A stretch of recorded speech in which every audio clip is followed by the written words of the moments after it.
Filmmaking is a lot about what makes us unique, what separates us and makes us all individuals. I come from a very tough town in the north of England, and I told stories and made up stories to people all the time. That was how I went into my dreams and escaped that reality.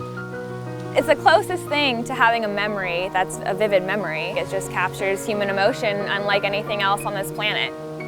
All the different ways that you're able to impact someone visually, audibly, and there's just so many different ways that you can kind of incorporate and tell story. My background in particular is through print design. This is something that encapsulates my design brain and my art brain. The most intuitive, easiest thing for me to do is to just connect with music and the visual process.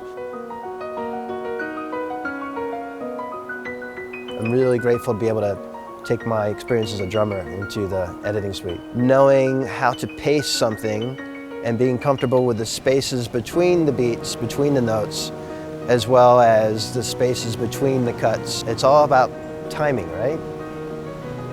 The full moon is still a fascination for me. How the moon can tell you the genre of film that you're watching. A moon can be romantic, up in the sky, and it's with stars and some wispy clouds. And then you can have a blood red moon, and that's horror and nightmare. And the moon can be far, far away, and that's isolation. All those different images are really some of my favorites.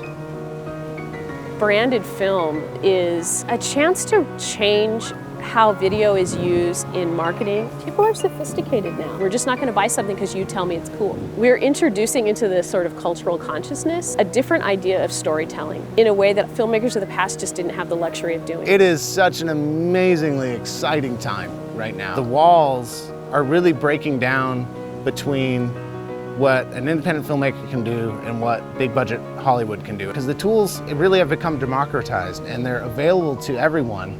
And so it becomes what it should be about, which is story. Can you tell a good story? There are so many windows and doors open for independent filmmakers. I think it's really empowering, and I hope that more women get involved to tell it from this different perspective. There are so few films with a female protagonist, and if she is a protagonist, it might not even be told from her perspective, right? It's from a male gaze or a voyeuristic gaze. I don't see myself as a filmmaker, as I don't create things with no other world around me.